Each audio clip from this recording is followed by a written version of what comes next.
Hey, BA fam. It's Mandra here with your first BA Q&A of 2023. Whoop, whoop. I am sad to not have my bestie Tiff here in the booth with me, but she will be back next week. She is living her best life in Kenya right now. So, we stand her, we support her, but we're a little bit jealous. That's all right.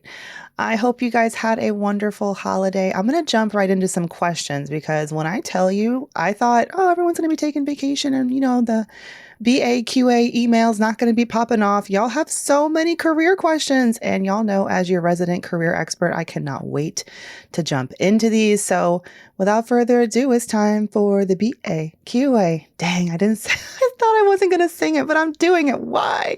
It's time for the BAQA. The BAQA. It's so awkward singing by yourself. Oh, I'm hoping that y'all are singing in the car. BAQA. All right, our first question comes from a listener who'd like to be, I love this, bringing the heat, choosing violence. A listener who would like her pseudonym to be Waging War. All right. Hey, Mandy and Tiffany, I love the show. I have a career question. I'm 1 year into a new job in a new field. During the negotiations for this role, I secured a 20% increase from my previous job. During my performance evaluation this year, however, I found out I'm making the 20th percentile for this role and job title with my company. My review was very good and the annual bonus was about 10%. But I can't shake the thought that I'm being underpaid. I'm a Black woman in STEM. My manager views the range as an opportunity to grow with lots of room for raises.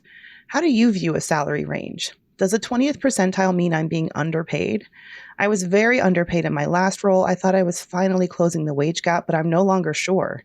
I have a PhD and manage the product safety of a multi-billion-dollar iconic company. I frequently work long hours and go beyond my core duties because I'm so new and I'd like to get up to speed. Am I overthinking the meaning of a salary scale? All right, Waging War. I am really happy that you sent this question the first thing that came to mind for me is why would they tell you in your performance review that you're and here's the thing, we're missing a key word here. Did they say you were in the top 20th percentile or the bottom 20th percentile? As a mama, every time I go to the doctor with my toddler, they're like, oh, he's in the 99th percentile for height or 60th percentile for weight. It's a way of sort of measuring where you stand among your peers. But they're missing that like top or bottom. If you're in the top 20th percentile, that means that you're making more money than 80% of your peers with that job title or similar job titles. So that's good. And I'm wondering, like, if they wanted to bring that up in an interview, in your annual review, I feel like they probably meant you're in the top 20th. Like, why else would they want you to know, like you're in the bottom 20th percentile for this role? I don't know. It's hard because I can't follow up with you, but I'll play it both ways. So let's say it was a misunderstanding and maybe you just need to have a regroup conversation with your manager and say, hey, ever since my annual review, and by the way, thank you for the wonderful feedback. I am loving the job and loving getting to learn, but something was confusing to me and I wanted to get some clarification. When you said I'm in the 20th percentile for salary for this role, did you mean the top 20th percentile or the bottom 20th percentile? If I'm in the bottom 20th percentile, I find that pretty upsetting and I find it concerning. Maybe use the word concerning instead of upsetting. I find it concerning because of the value I'm bringing to the role, and I don't want to feel like I'm being underpaid. So give them a chance to clarify. Now, if they end up saying, yes, in fact, you are in the bottom 20th percentile for the role, there's a good indication that when you were hired, for some reason, they saw your skills as being maybe on the lower end of people with this job title, peers, comparables, and other people with similar roles. It could be because of the number of years of experience you had or certain training you have. So, and I want you to understand, like as a hiring manager myself, when I was managing a big team, we did talk about percentiles.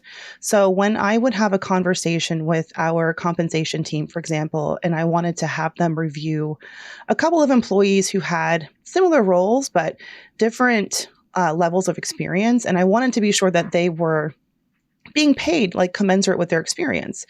Because when you look at their job title, you'd think, oh, they should make the exact same. But many companies consider your experience and all of that when they determine where do you fall in this range. So let's say the salary range is $75,000 to $85,000. The person who has 5 years of experience may be, at 83, 84, top of that range. And someone who's got a year or two of experience may find themselves making 77, 78 at the lower end of that range with room to grow, So the fact that your manager mentioned there's opportunity to grow with room for raises, that's given me the sense that whatever they did to assess your experience and where you would fall within that range, they determined you have room to grow within this role. And so we're going to start you at the lower end of this role and give you that room to grow. I don't think it sounds particularly nefarious. This is pretty common, and it's how a lot of compensation teams and companies sort of view salaries. Now, you may take issue with it because you're like, well, shit, I don't want to start out at the bottom. Like, we don't want to start at the bottom all the time. And I don't necessarily know how many years of experience you had before this role, but I definitely think it's worth, having that frank discussion with your manager. And if it ends up being, yes, you're at the lower end of this pay range, what can you expect in terms of compensation increases in the years ahead? And if it just does not feel good to you, it sounds like you really like the role and you did get a 20% raise from your last job. So, you're quitting your way up, baby. And I love that. But you kind of have to decide for yourself. And one of the best ways you can decide, am I underpaid? Other than asking your colleagues with similar experience what they're making, is still being open to taking interviews with other firms. And it sounds like you're if you're working for a multi-billion-dollar iconic company, chances are you put that on your LinkedIn page, you're probably getting outreach from recruiters. So I would take those interviews and find out with your level of experience what the compensation is looking like.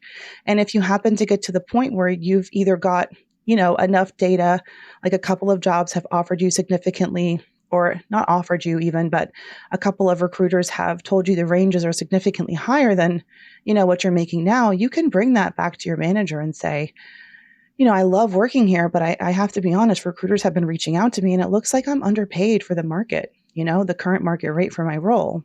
And you can bring that up in a really calm and professional, way and keep it conversational. And then if you ultimately do get a competing job offer, then of course you could bring that to them and say, hey, I really like working here. But as we've discussed about my compensation, I've had some concerns about being underpaid. I've got this other offer on the table. I would love to stay here. I really want to stay here, but I can't ignore the fact that I don't believe I'm being paid the market rate for my skill set. And then, let the conversation go from there.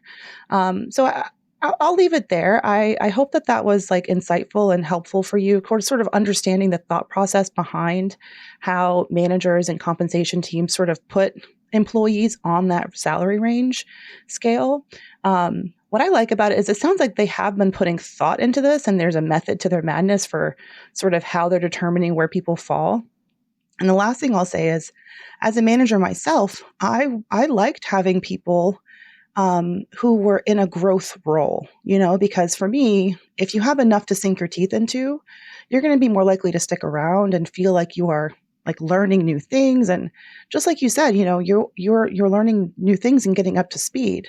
So I would look at it as a growth opportunity and be happy that you got that increase, but don't get it twisted. Always keep your eyes open to what the market is telling you you're worth. And the easiest way to do that is by staying open to interviews and keeping your eyes and ears open to what salary ranges are posted for similar roles at other companies. Okay, so it was a long answer, but to recap, I think because you're confused, I would just have a regroup with your manager and just say, hey, again, thank you so much for the great feedback. There was something that was said during my review that really threw me for a loop or left me a little bit confused. I'd love if you could clarify it for me and then ask them what they really meant by that whole 20th percentile thing. Is it top? Is it bottom? And then what sort of thought process went into that? And they may be able to reassure you that, you're on the right track and all that jazz. But thank you so much, Waging War. I'm thinking now your pseudonym is a little more intense than your question was, but I don't feel like you have a war to wage here. I think that, it's just about having that frank discussion with your manager, which can be awkward, but believe me, just get it cleared up so that you're not, agonizing over it and being left to wonder where you stand. All right. Okay. Let me take a little break and I'll be back with another of y'all's juicy career questions. Okay, BA fam, let's go. We have another juicy career question from listener Julieta, or maybe Julieta. I want to be sure I'm pronouncing it right. And they have a very interesting question, and one that I'm starting to get more and more from the women that I coach through my career coaching practice. So let go. Julieta says, I'm currently working at a large tech slash media slash entertainment firm, and I'm looking for opportunities at other companies where I have a better chance for upward mobility. I've been here for 4 years. I have seen amazing positions at companies, but I don't respect them. Companies like Facebook, Amazon, Tesla. So how do I reconcile my need for career advancement and my activist heart, which bristles at the thought of working there? Thank you in advance. Please keep my current company name censored. I got you, girl. All right, Julieta. Let's talk. So listen, it's tough because at the end of the day, a lot of private sector companies they leave a lot to be desired. Like I've got coaching clients who work at big banks that have done horrible things. And, at the end of the day, we got to get paid, right?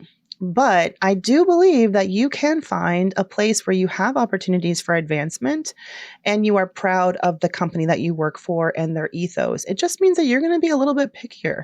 So what I would say is if you do not respect those firms, Facebook, Amazon, and Tesla, don't apply there. Don't apply there. I mean, you've got a great brand name.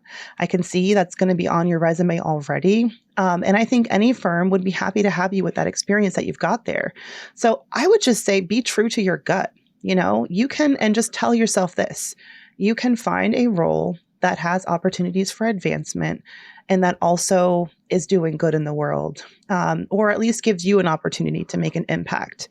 Now, I would open you up to the idea of, for example, a lot of big firms, not necessarily just in tech, but a lot of private companies or public companies, they have corporate social responsibility teams. What's the other word for these? Or foundations that they run, like philanthropic endeavors. And you may be happy, joining a company that maybe is not in your mind like the best, but working for a team at that firm who's going to put all those billions of dollars to really good use. So would you rather make an impact and help a company, use their dollars and use their technology and their products for good and have a role in that? Maybe that's what you should, consider as well. And just because you have an activist heart, I know people think, okay, I want to, do something good in the world. I got to go work for a nonprofit. Nonprofits are great. I will say they can be just as toxic as big bad companies. So don't get it.